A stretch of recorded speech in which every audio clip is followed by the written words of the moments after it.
समझ रहे? ओ डरा के करूंगा पाशा, डराएंगे ना तो हम भी डरा सकते हो। गए दुनिया, जमाना चला गया लुंगी उठा के दिखाने का जमाना। हाँ, वो अब बात नहीं करना। हम अकेले पूरे भारत में फिरते, हर जगह जाकर गरीब और मजलूम आवाम जिनको बेआवाज कर दिया गया, उनके दिलों में छुपे हुए गम को, मसाइल को, उनकी तकलीफ को बयान करते।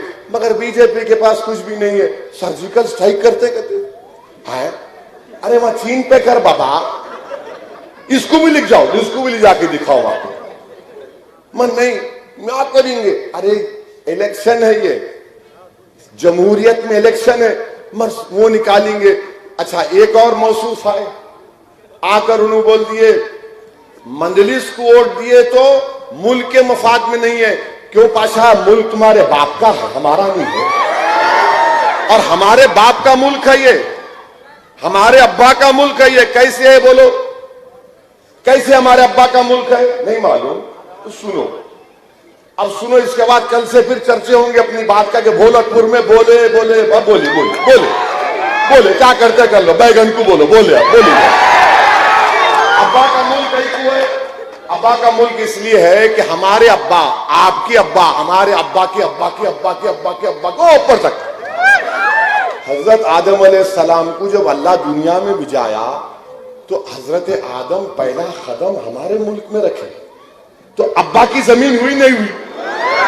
अब अब्बा की जमीन में से हमारे का कोई हक छीन सकता? तो सुनो बीजेपी वालों, जब तक दुनिया कायम रहेगी, जब तक सुबह कयामत नहीं होगी, भारत में मुसलमान बाइज्जत शहरी रहेगा। और सुन लो मेरी इस बात को कि इस मुल्क की आजादी में आरएसएस ने कोई रोल अदा नहीं किया था। ये अंग्रेजों से मिले हुए थे, अंग्रेजों की गुलामी कर रहे थे, खत लिख कर भिजा रहे थे। सुबह कयामत तक हम मुजाहिदीन आजादी की कुर्बानियों को रायगा नहीं जाने देंगे। अगर इस मुल्क में हम उन मुजाहिदीन आजादी के जानशीन बनकर भारत के इस संविधान को, आइन को, तिरंगे को ऊंचा करके अपने हुकूक की लड़ाई हम लड़ रहे हैं। आज मजलिस जो लड़ाई लड़ रही है वो हिस्सेदारी की लड़ाई है। वो हम चाहते हैं कि इख्तिदार में हमको हिस्सा मिले। हम ये नहीं चाहते कि कुर्सी पे जाकर बैठ जाए। हम ये चाहते हैं कि कुर्सी होगी, एक नहीं होगी, 2 कुर्सी होगी। अगर केसीआर एक कुर्सी पर बैठेगा तो दूसरी कुर्सी पर आपकी तरफ से असदुद्दीन ओवैसी बैठेगा और आंख में आंख डालकर मजलूम आवाम के मसाइल की बात करेगा। मगर बीजेपी को समझ में नहीं आ रहा। अच्छा, तीसरा कोई आके बोल दिया कि यहां पर रोहिंग्या है। मैं तो कल ही बोला 24 घंटे का टाइम दो, 1000 नाम बताओ होटल लिस्ट में, वो भी नहीं बता सकते, कुछ नहीं बता सकते। किस किस को पकड़ पकड़ के लाके उतार रहे हैदराबाद में। उन्हें आ रहा, इन्हें उतर रहा, उन्हें एक बात, इन्हें एक बात। अरे भाई साहब, ये बल्दिया का इलेक्शन है और आप यकीन जानो इंशाअल्लाह ताला बीजेपी की दाल नहीं गलने वाली। ये मकसद क्या है इनका कि लड़ाया जाए, लोगों में एक किस्म का दुश्मनी पैदा किया जाए। 6.5 साल हुआ तेलंगाना बनकर। आप मेरे को ईमानदारी से बताओ, क्या कोई फसाद हुआ हैदराबाद में? इसमें बड़ा क्रेडिट जाता है हैदराबाद की आवाम को, पुलिस को भी जाता है और मजलिस को भी जाता है कि हमने शहर के अमन को जिंदा रखा, शहर के अमन को मजबूत किया। अब कोई बीजेपी का बोल रहा ओवैसी को वोट दिए तो यूं जिन्ना है। कहते बाबा तेरे को जिन्ना के बारे में मालूम भी? कल का बच्चा है ये, छेपीती का शेरवा। ये क्या बोलते हम लोग, चूरपुर चूरपुर बोलते हैं। अब उन्होंने आके बोल रहे हौले हो गए क्या लोग? जिन्ना? अरे जिन्ना कहां है रे बाबा? अगर हम जिन्ना को मानते तो यहां कहां रहते थे? हम तो जिन्ना के पैगाम को ठुकरा दिए। हमने कहा कि हम जिन्ना के पैगाम को नहीं मानेंगे। हम सन 57 की जंग आजादी में जो हमारे मुजाहिदीन आजादी ने, हमारे उलमाओं ने फतवा दिया था अंग्रेजों के खिलाफ जिहाद का, हम उस फैसले पर इस मुल्क को अपना मुल्क माने और रहेंगे यहां पर। ये तुम्हारे ये बबरबक्कियों से, तुम्हारे ये बेहुदा और अनाप शनाप बातों से कुछ फर्क पड़ने वाला नहीं है।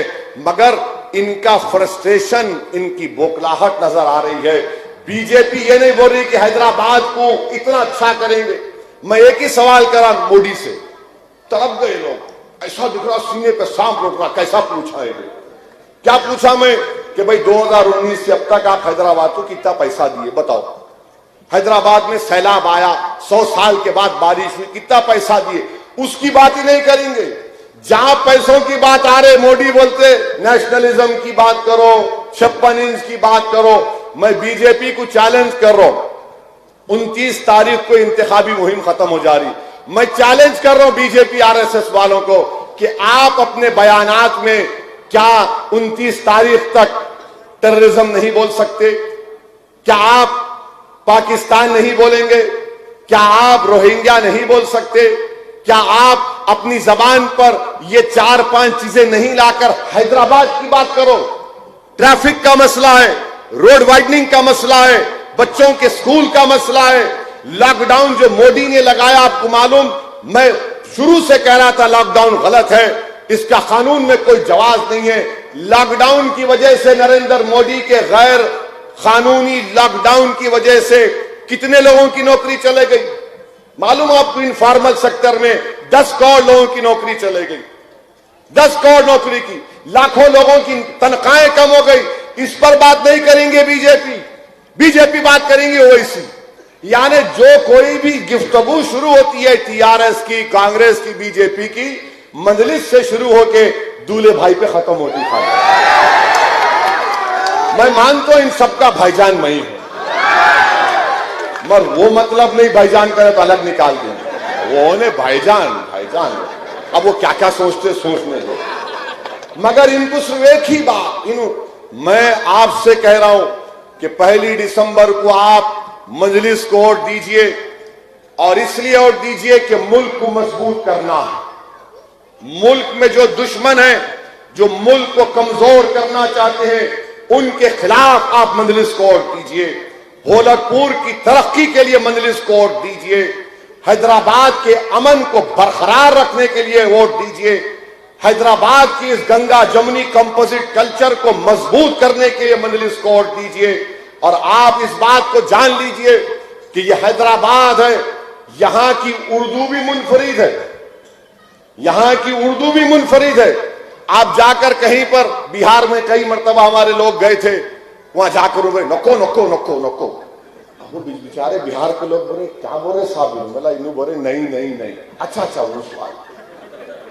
अब आप जाके हैदराबाद की उर्दू में आप बोलते पानी नहा के आया है ना भाई, तो ये हमारी उर्दू भी मुख्तलिफ, तेलुगु भी मुख्तलिफ है, तेलंगाना की, हैदराबाद की तेलुगु भी मुख्तलिफ है। ये शहर की खूबसूरती है, और जो कोई भी यहां पे आता यहीं का हो जाता, और जो यहां पे आता वो हमारा मेहमान नहीं बल्कि हैदराबाद का हैदराबादी हो जाता। मगर अगर कोई ये समझ के आ रहा कि मैं काबिज हो जाऊंगा, कब्जा करूंगा, खुदा की कसम कोई कब्जा नहीं करेगा, ना हम करने देंगे, ना किसी को यहां पर काबिज होने का मौका देंगे। ये हमारा शहर है, ये आपका शहर है, और हैदराबाद का मुकाबला किससे मालूम आपको? उन लोगों से जो हैदराबाद को भाग्यनगर बनाना चाहते।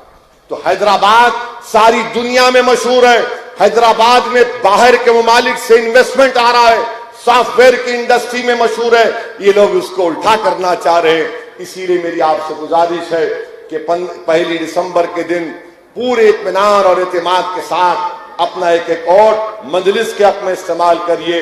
पतंग का पोलिंग बूथ में जाइए, बैलेट पेपर मिलेगा, बैलेट पेपर के ऊपर आपको पतंग का निशान दिखेगा। आप पूरे इत्मीनान और एतमाद के साथ आप मुहर को उठाकर उस पतंग के निशान के बीच में लगाइए और मारिए, ठप बोल के मारिए। उसके बाद पूरे गोरखपुर में सुबह से लेकर शाम में 5 बजे तक खाली हर घर से आवाज आना। क्या आवाज आना? क्या आवाज आना? क्या आवाज आना? जरा जोर से बोलो, नारे तकबीर, नारे तकबीर। शुक्रिया बहुत बहुत। अस्सलाम वालेकुम। और भी जलसे होंगे हारों में, एक ही नहीं है अभी तो खाली